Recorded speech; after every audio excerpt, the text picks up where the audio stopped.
In the research on decision making, what we do see is that what people regret in the long term is not taking risks.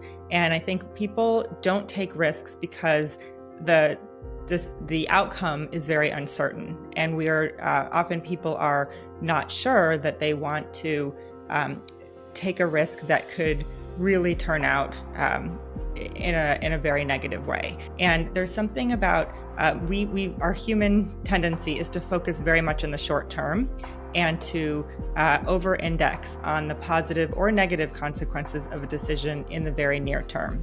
And so if you start to play out, what is the kind of decision tree, if you will, in your mind of the likelihood that that really terrible consequence is going to happen, that may help you take a risk because you see that it's likely to be somewhere, in between the best case and the worst case that you have played out in your head.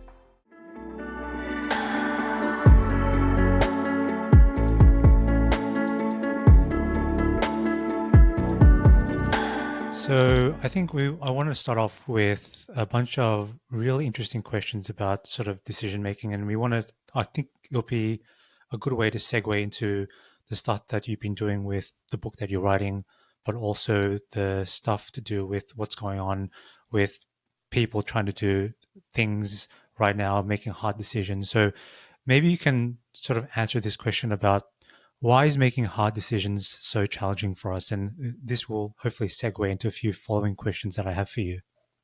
Sure. Well, the decisions that are hardest are the ones that are at the intersection of money and love. And we are not taught how to make these decisions. We don't have courses in school about how to make these decisions. And so we're also, I think, socialized to compartmentalize these decisions and to think about career decisions, financial decisions with our heads, and relationship decisions, love decisions with our hearts, and really not to let our minds influence our love decisions, and not to let our emotions get in the way of financial decisions. And the truth is that that's impossible. You can't separate those two things because every big, hard decision in life has a component of money and a component of love.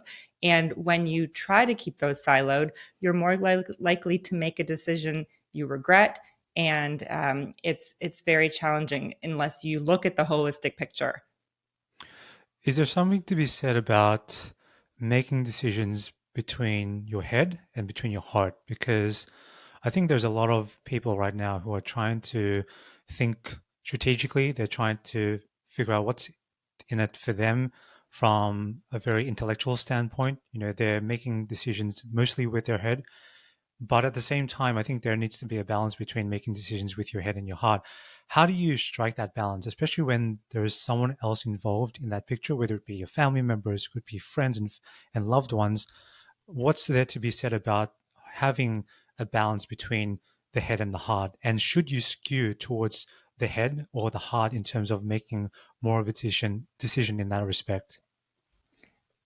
I certainly think there's a balance. And I think everyone has an innate tendency, sort of their default style, if you will, when making big decisions. And we actually have a quiz on our website, moneylovebook.com, that can give you a sense of what your innate tendency is. Some people are, exactly as you say, those analyzers who like to have lots of spreadsheets and really break down a problem from so many different angles.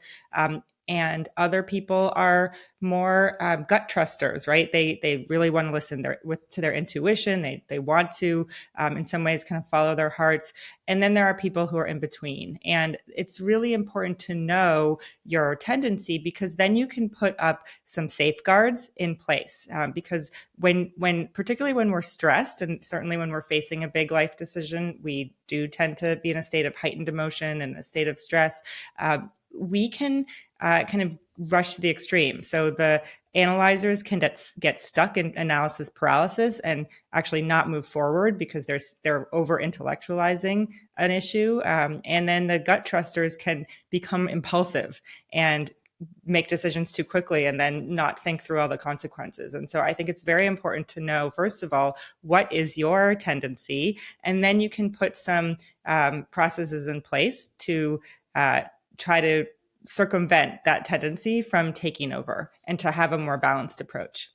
What are some of those processes?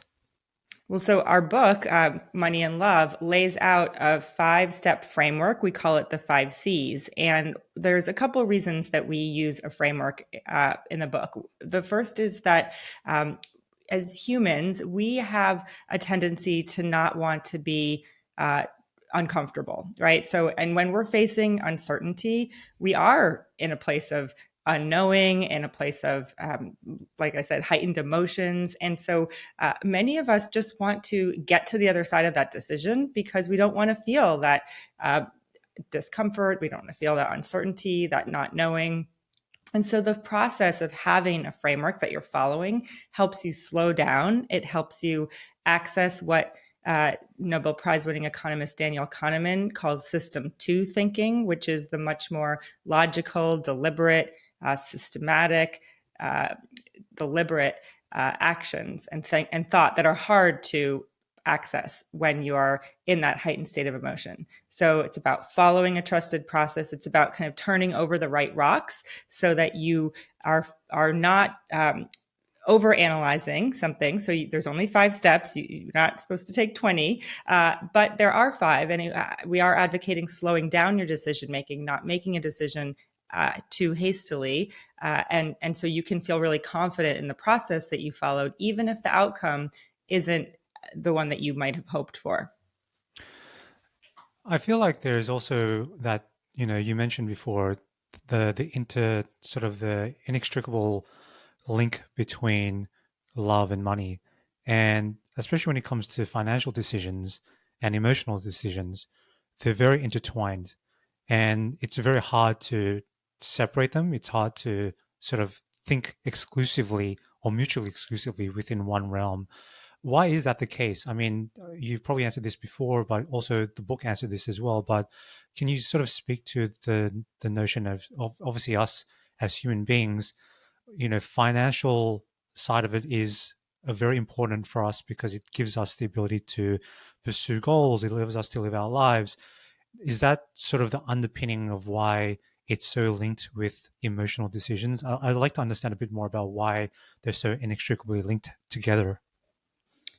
Sure. Well, so money is a tool, but most people do have stories, money stories, financial stories that accumulate over time. And it often comes from how they grew up and what their earliest experience with money was. And, if you are someone who, for example, your family struggled to pay rent and you had to move multiple times, you might have a very different relationship with money than someone else who grew up with a lot of money, but it was the way that their family expressed love. They weren't told that somebody loved them, but they got very lavish gifts, right? So, and often people don't discuss these money stories. They just become the unconscious building blocks of the way that we make decisions. And so lots of emotions get attached to money, but money is still a taboo topic in many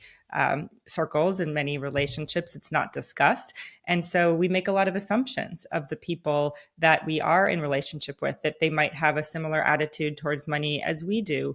And one of the things our book really advocates is not making assumptions, is actually having very transparent conversations about finances with the people you are in relationships with so that you can unpack some of those money stories that are unconsciously informing your actions and your attitudes and start to determine if you are on the same page about things. And we're not saying that everyone who is in a relationship has to have the exact same beliefs about money and the exact same experiences. But what we are saying is that you need to have a commitment to examining them, discussing them candidly. And then if you do have differences, working towards mutually agreeable solutions. And we're not saying take all the emotion out of it. That's certainly not possible. I mean, money is in our society, definitely something that is very important and hard to separate emotion from. But by slowing down and by having these conversations, and we lay out a number of prompts in the book to as a way into the conversation, we can be more likely to reach solutions that feel good to all of the parties involved. I feel like there's obviously this decision making framework, right? And it really helps create sort of, I guess, puts you a little bit at ease in terms of how do you create a structured framework around making these decisions. At the same time, I think there are also a lot of people out there who are inundated with a lot of options, and they suffer from decision paralysis, and they figure out, what's something that I can do? How do I achieve the next thing, or what job should I take? Because there's so many options out there. So, can you sort of speak to sort of the notion of how does someone overcome decision paralysis, especially when they are discussing those emotional and financial implications with their loved ones? There's so many things that they can choose from together, individually. Does that sort of tie in again with the framework that you're creating that makes it easier for them at the end of the day to make those hard decisions? So, the first step in the framework, I think, is really key here. And the first step is to clarify what is important to you. And yes, there are many doors that you have to close and other doors that you want to open and walk down as part of life. And in order to figure out which doors to close and which doors to open, it's so helpful to know what is most important to you. And it sounds easy, but it's actually quite tricky, particularly for those of us who like to be high achievers and are ambitious and are used to kind of checking things off of a list of going to a prestigious university and earning good grades and finding a job at a place that is well regarded. And so part of it is actually untangling what we want from all of the other things that people around us want. And there's a French philosopher named Rene Girard who wrote about this term mimetic desire, which is that our wants are very powerfully influenced by others' wants. And so if we are renting an apartment, we're very happy renting, but we see all of our friends start to buy their own places, we may start thinking, "Oh, I should be buying my own place, and I'm behind maybe because I don't have a plan to purchase a home of my own." So you really need to start stripping away those wants of what your parents wanted for you, what others in your around you are doing, and tap into your core values. And that makes all of those other decisions easier because you are living in alignment with what truly motivates you and truly makes you you. Yeah, I feel like that mimetic desire that you mentioned is really key, and a lot of people are influenced by their parents, and so they should be, but at the same time, they need to, as they get older and more mature, they need to figure out what their own path is, what life they want to lead, and really taking those influences, but not letting them influence you wholeheartedly, but also just figuring out what's your own path, and that ties into sort of the decisions that they want to make for the future, not necessarily because of what society expects of them, but what they should expect for themselves and really pave their own future. And I think the idea of mimetic desires is really key there. What about about interacting with a loved one? And I want to get to the sort of the crux of this because, and I'll tell you a little bit of an anecdote later on, but I have come across a lot of situations where certain in a couple structured a relationship where one partner is trying to make a big decision, but that decision really impacts them whole exclusively. So let's say, for example, one of them wants to start a business, and this will impact their lives. Will impact that individual, but it will also have a side effect on their partner as well, indirectly. So, how does one person, the person who's trying to make that big decision, approach their partner? And is there a good way of doing about it? Because in many cases, the partner finds out last minute and they weren't told all the information about the decision that the other partner was trying to take. So, should this approach be taken really at the early stages where you're trying to just sort of like approach someone and say, look, hey, I'm thinking about doing this. What do you think? Because there's no sort of easy way about doing this. You'll probably have uncomfortable conversations.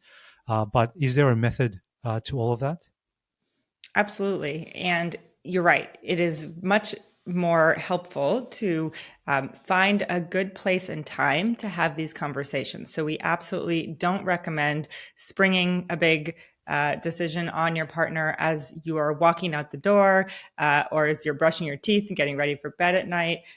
These, just as you wouldn't spring a conversation on your manager where you're asking for a raise or you're kind of have another big topic to talk about, you shouldn't do that to your partner either. So we recommend making an appointment, saying, I have something big that's on my mind. I'd love to talk to you about it. Could we find some time this weekend? One of the things that works for my husband and I is to go on a hike, because we find that when we are out of our home, out of the chaos of everyday life, and we're on a beautiful hiking trail and where there's a great view, we just think more expansively. And so we are able to walk side by side, which actually is helpful. You're not looking directly at the other person, so you can be a bit more vulnerable. You can speak your mind more freely, and dedicate the space and time to share what's on your mind, and then really listen. The second C in our framework is communicate. And when we think about communicating, we often think about talking, and we rehearse what we're going to say and we want to phrase it perfectly. But so much about communication is listening and hearing what that other person says back to us, and actually letting yourself be influenced by what the other person says. And so that's why the communicate step is pretty early in the framework, because what's not helpful is going down a path of your whole thought process, working through many weeks or months of a decision, and then coming with a very fully formed thought to the other person who's important to you, and you've kind of basically decided by the time you bring it up. It's much more helpful to bring it up at the early stages and say, hey, I'm just starting to think about this. I'd love to know your thoughts on it. I know it's going to affect both of us if we make this move, or if I start this company, or what have you. And so not assuming that just because you are the one taking action, that decision is yours alone.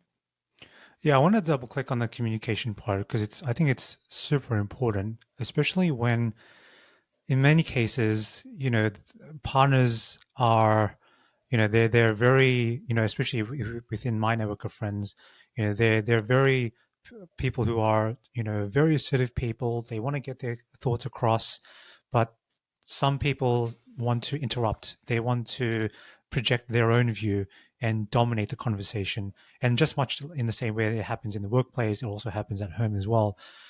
What are techniques that someone can use to approach a good communication method? I mean, as I mentioned before, these communication, especially when it comes to these types of conversations, is always uncomfortable.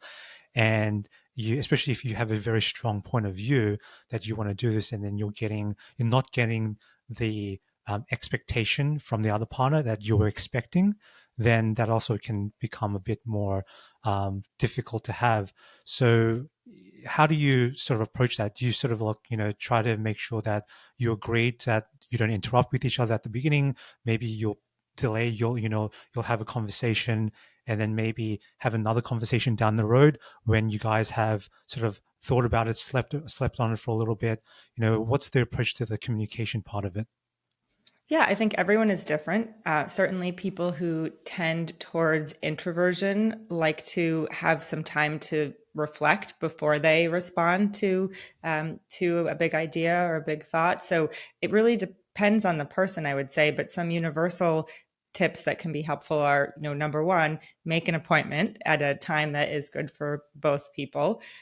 If you know that you have a tendency to interrupt, or if you have strong feelings, you could set out an expectation at the outset of, okay, I'm going to share my thoughts for, let's set a timer for 3 minutes, and then I'm going to set a timer for you, and you share your response and your reaction, and I won't interrupt.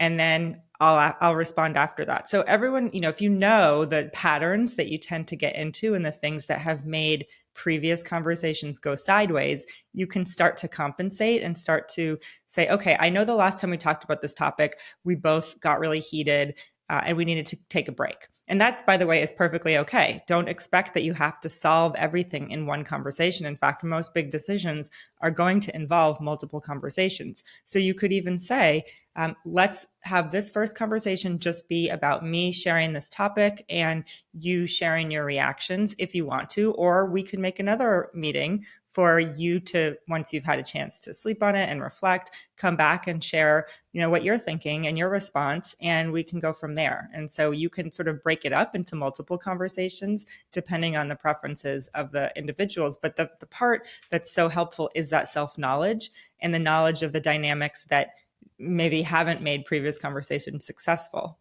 And I feel like having more of these conversations is like doing reps. So once you have, you're going to the gym, once you sort of exercise that muscle of knowing how to communicate well, being self-aware, then next, the subsequent conversations about new decisions that need to be made or a big decision in life will become progressively easier because you have that system in place now.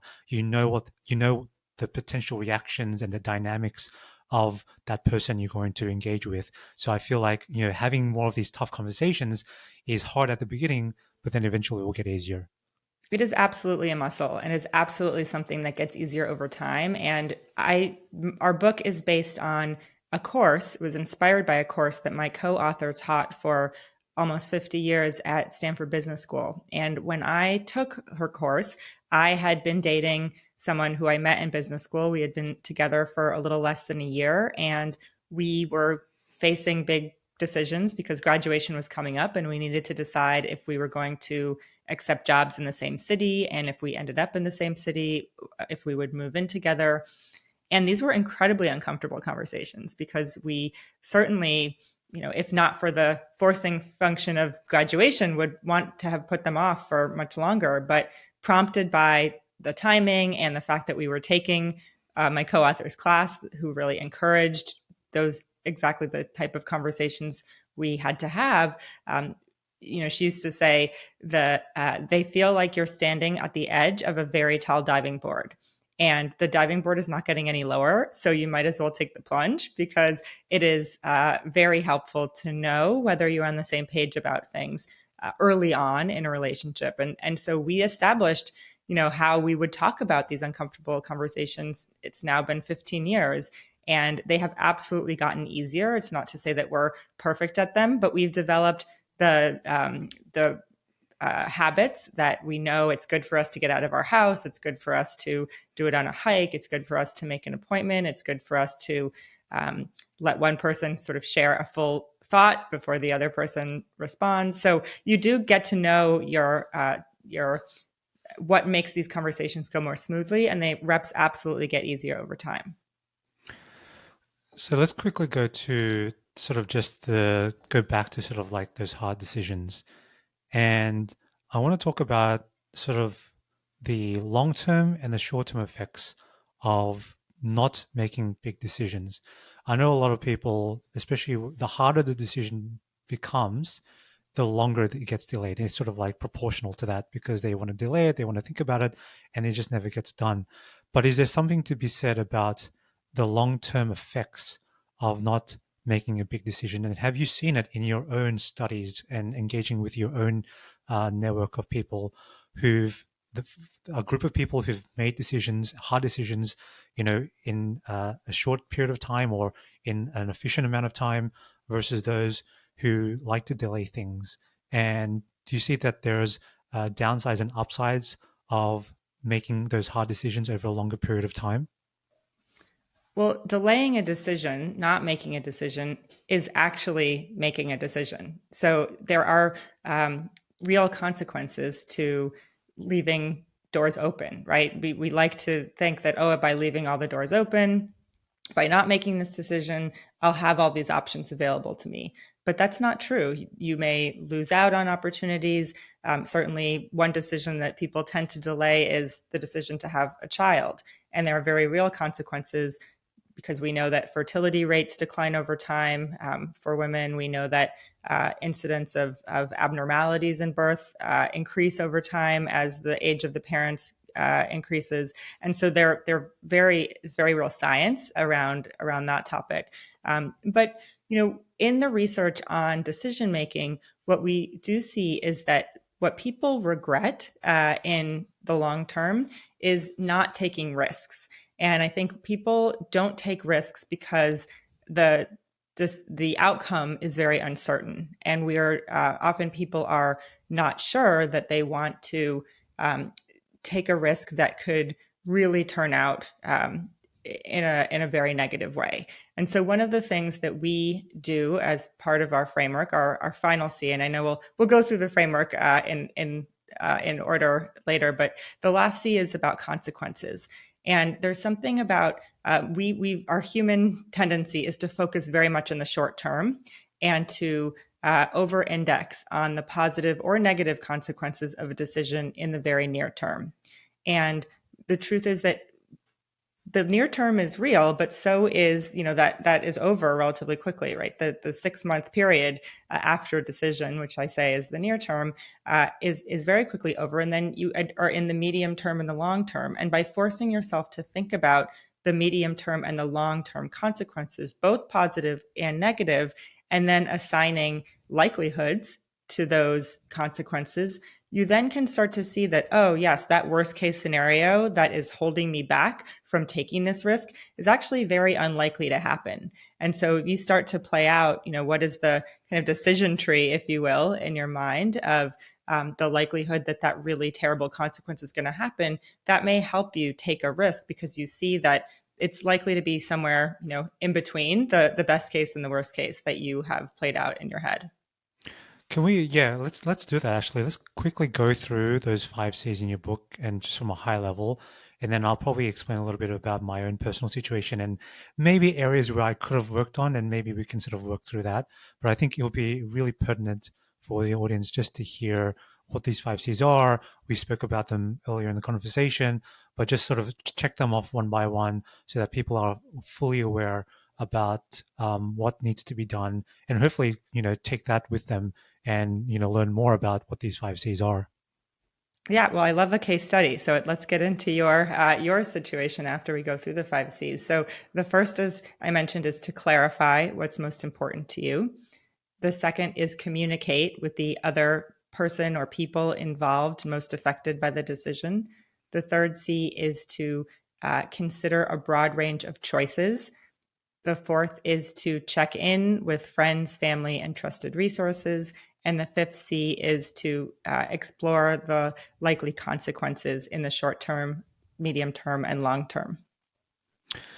Okay, so I think for me personally, I'm looking at the 5 C's now, and I think I've done okay, but I'll probably let you be the judge. So for me, I think it was like 8 years ago or 8 to 9 years ago. I grew up in Australia, and then for me, I was in a long-term relationship at that time. I've always had this dream of living abroad and working abroad. So around 8 years ago, I decided to, uh, think about at least moving to the US. So one of my things was to move to San Francisco. And that was really a part of what I want to do, to not just from my personal standpoint, but from a career standpoint. Working there, building a relationship network, building a network of friends over there as well. But at the same time, I was leaving a lot from home. I was an only child. I was in a relationship, and it was tough for me because I really didn't understand about this particular framework at that time. I think it definitely would have made things easier, but I was sort of going off the cuff, thinking really with my head more than anything, and just saying, what's the benefit of this for me? Not necessarily understanding what implications I would have on the people around me. And that was because maybe my youth and a whole bunch of other things, and just sort of a super ambitious guy. But I think just going through your list of clarify, communicate, choices, check in, and consequences, I think I really did poorly on the communication side, not really trying to tell people around me my goals and my aspirations and really telling them last minute.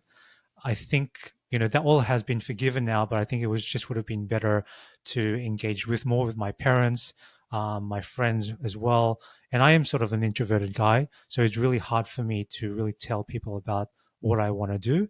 But also thinking about what if everything fails? I'm telling you all of this stuff, and then I don't go through it. It will make me feel I feel embarrassed, and I'll feel a failure. So, how can what if I was to sort of go through that entire process again? How would I better structure that in terms of clarifying what I want internally, but also communicating that to the people around me? Yeah, well, thank you for sharing that. And I mean, it absolutely resonates. I think so many of us are nervous about sharing what we truly want because it is vulnerable. It is kind of giving people a glimpse into our soul in a ways. And as you said, if you don't, what will they think of you, right? If you don't make good on that dream. And the truth is that my co-author, her second husband was a psychiatrist, and he shared this phrase, which I love, which is the definition of intimacy is into me see, allowing somebody else to see into you and see your deepest wishes. And actually, that we know that sharing openly with someone else does breed intimacy. It does make people closer in relationships. And so sometimes the thing that we fear is going to make people not want to be close to us is exactly the thing that brings them closer. So that's just something to know. So it sounds like you were pretty clear on what you wanted to do in terms of moving to the US and exploring building a career and a network over there. I think the next step would have been to think about the people who would be most affected. It sounds like you had a partner at the time, you had your parents who are invested in your happiness and success, but would miss you, obviously, if you were living so far away. And so, just pretty early in your thought process, just sharing, hey, this is something that I've dreamed about. How would that feel for you if I went and did this? Is this something, would you be interested in, for a partner joining me there? Is that, I don't know if that was even logistically possible, but just even putting the question out there. When it comes to generating the choices, we often see the two extremes, right? We see okay, I can stay in Australia or I could make this move permanently and be in San Francisco. But there are so many places in between those two extremes. There is a kind of way to approximate getting information about what a move would be like. So you could do a short-term stint there. You could certainly travel there together with the partner who you might have been seeing at the time. You could take a short-term contract role. You could, there's ways to experience the consequences of the decision without kind of jumping in with both feet. So I would say, generating those choices, and the choices step and the check-in step go hand in hand. So you might have people in your network who have made that move before, who you might have checked in with and said, tell me, you have this you've made this choice. How did that go for you? Did it play out as you expected? What was great about it? What was not so great about it? And you're trying to learn from their experience so that you're, able to benefit from their wisdom. You might have colleagues who have spent time there. So you're just trying to get information from trusted resources in a way that lets you get the benefit of their lessons. And then with the consequences, again, it's trying to anticipate what are all the ways that this could go right. You get to explore a place that it sounds like was, really a bucket list place for you. You could build a robust network. You could have all these wonderful experiences. And what could go really wrong, again, in the short term, medium, and long term. And so just making sure as you're going through that process that you're bringing those important people along and you're coming back and you're saying, maybe you say it at the outset, I'm really just interested in exploring this. I'm going to go and get a little information, and I'd love to set up another conversation with you where I tell you about what I've learned.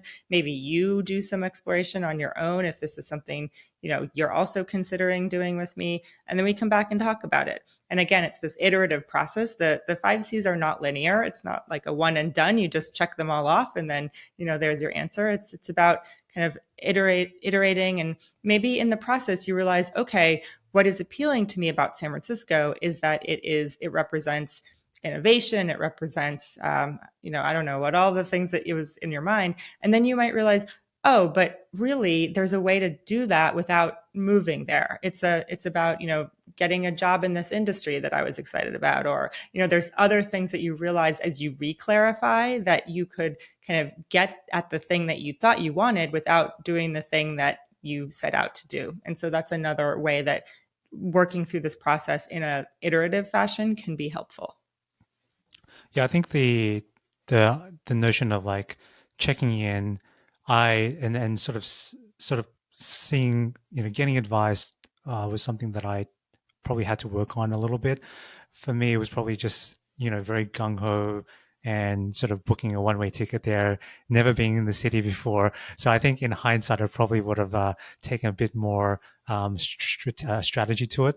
But having said that, though, long story short, everything ended up happening perfectly. Went over there, lived a bunch of years over there, met a great network of people, and my partner came over as well, and we lived together over there and traveled the states. So it worked out in the end. But I think having this framework would have made myself a bit more comfortable, and not having to jump hoops and sort of go in different directions. But at the same time, I think having even people not having this framework, I think they'll learn a lot about themselves, and they'll say, look, there's probably a better way, an easier way, and I hope that people will resonate with the framework that you've created, not for them, but also for the people around them, and hopefully allow people to make much harder decisions, and very important decisions in their life. Uh, I wanted to quickly touch on sort of the dual career couples. I know that you've been working on this topic for quite some time, especially with your work at the Gap and also working with other industry companies in that sector as well. And this ties in with the whole notion of making decisions as well, because I'm sure there are a lot of people, my partner and I, very um, ambitious people. We want to work and we want to progress our careers. None of us, or at least from the friends I've spoken to, have people that just stay at home moms. They really want to go back into the workforce once they have a kid. So, can you sort of explain some of the findings that you've discovered and some of the insights you've gained from this new paradigm of, mom and dads, also just partners in general, sort of going into the workforce and having that discussion about who's going to look after kids, who's going to be working, what's some of the learnings you can take from that, and what's changing as well. How do you see this changing in the next couple of years? Yeah, so dual career couples are absolutely on the rise. I think overall in the US, at least, it's three-quarters of millennial couples are in a situation where both partners, with children, where both partners are working outside the home for pay. And, it is absolutely a very dynamic and fluid situation as, we kind of have the pendulum swings of everyone is working remotely, and now the back to the office mandates are coming, and then we're sort of landing somewhere in between. It's a very dynamic space. What is absolutely true, regardless of if people are working remotely or in an office, is that having two people in the paid workforce takes extreme intentionality and active discussions in order to make it work for the whole ecosystem.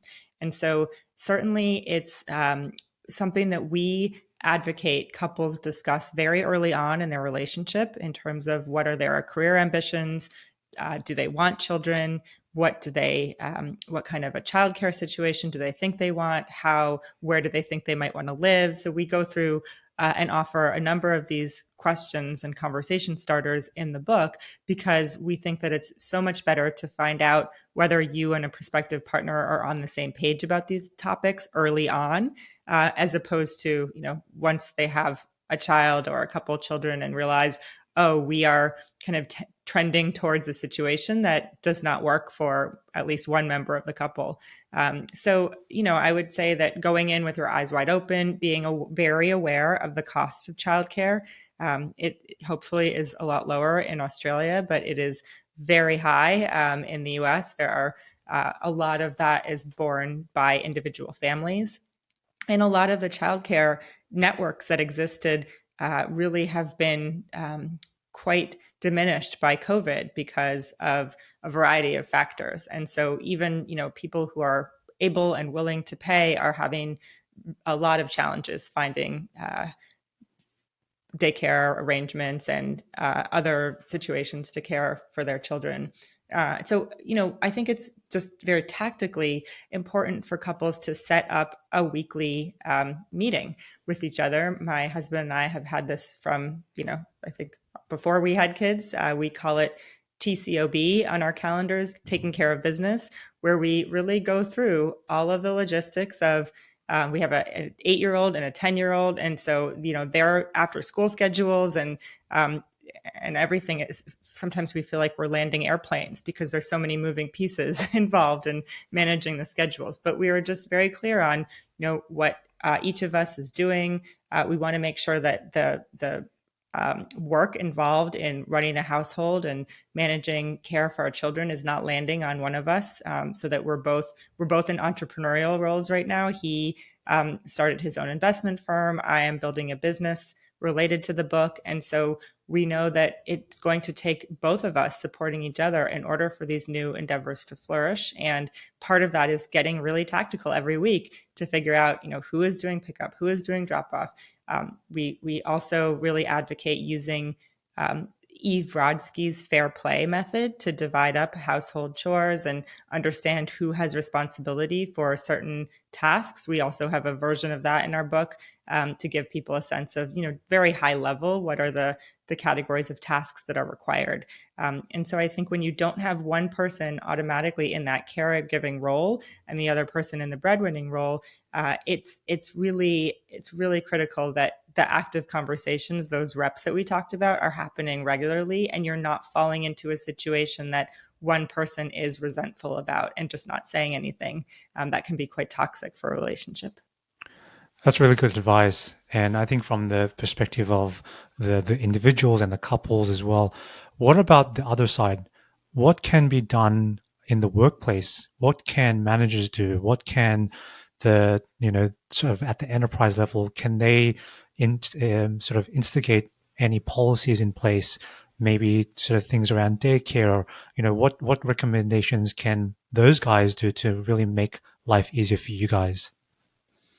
Well, the last chapter in our book is all about those exact topics that you're mentioning, the laws and the culture and the policies that we feel could be changed in order to better support people who are pursuing both money and love. Because right now, one of the reasons that we are faced with such suboptimal choices is that our money institutions, our career institutions, are not so great on the love front. We are not really enabled and empowered to prioritize anything outside of work. And this is a broad generalization. There are certainly companies, and I've worked for some of them that do that. But one of the things that companies could do is really start by even just collecting data on who is in a caregiving role at the workplace. I was always amazed at how we had, when I worked at Gap Inc., so much data on our customers when it came to, how many children they had. And, certainly many of the brands under the Gap Inc. umbrella had a tremendous amount of data around the children and the shopping habits of their customers when it came to buying clothing for those children, but very little data actually about the employees and the children that they had. So we really advocate for companies collecting data on who is providing care, not just for children, but there are people who are caring for older relatives, caring for siblings. And when you have that data, you're then better able to listen to what those employees want and what their needs are. And so having that data and having those surveys or other tools to collect information about what could be helpful can go a tremendous way towards building the policies and the offerings that could be useful towards people in a dual career situation or any caregiving situation for that Yeah, matter. no, I totally agree. And I think there's definitely a lot of great companies out there doing that.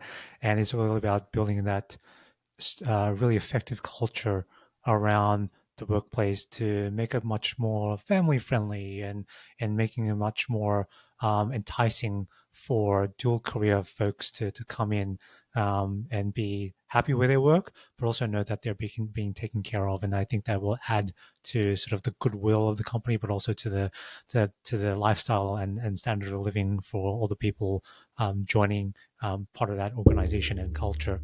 And to your point, childcare in Australia is still very expensive, so very much similar to the US. Uh, One thing before we wrap it up is just really about everything that we've spoken thus far has only really occurred to me, I would say, in the past 5 years or so. Probably a little bit earlier than that, but that's kind of too late. And I feel like there's a lot of people who can benefit from this at a much younger age. What are your thoughts about bringing this into the schooling system? I feel like was never taught this at school. I was never taught about how to make hard decisions in life. It's very theory based, very rote learning in schools. So, what's your thoughts? And is there something to be said about bringing this into the not just the education system, but also as parents teaching your kids about these frameworks and making hard decisions? Because I feel like some people, just like learning how to invest or financial aptitude, that's not being taught well enough in schools. So how do you bring that and really trickle that down into sort of the younger generation so they'll be more well prepared for the future?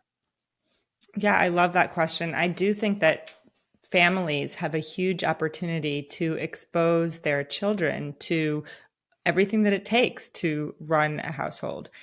Some people, do that with the financial kind of methods, and so I've heard stories. This was never done in my family growing up, but I've heard stories of parents who take all of the cash out that they get as income every month and then have the piles on the kitchen table of all of the bills that they have to pay. And so they literally take bills and say, okay, and this is how much we pay to live in our house. And this is how much we pay each month to have electricity.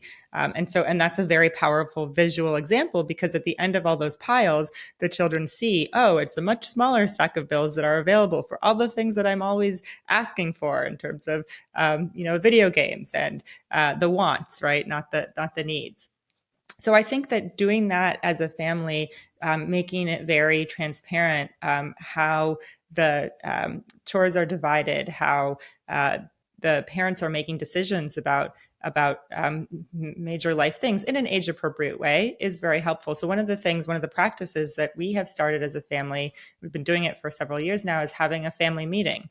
So we have a meeting every Sunday night where we have an agenda, and our kids know that our family is an organization, right? We have individuals, and people want to get their needs met and pursue their goals, and they have a say in it. They're not allowed to dictate because they are 8 and 10 after all, but they're allowed to register when they think something isn't going well, and we talk about what we're going to work on. And I think having that those practices and those habits, and us talking and articulating, making clear how we're making decisions so that it is our logic and our process is transparent to them, will hopefully expose them early on to the fact that they, how we operate, and make it demystified a bit for them.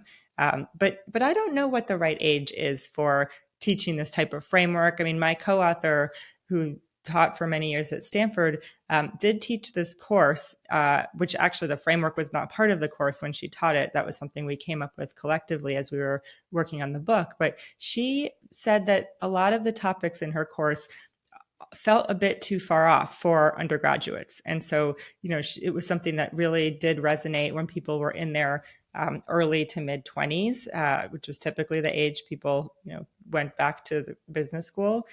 So it would be interesting. I don't know if that has changed since the time that she taught it in undergrad.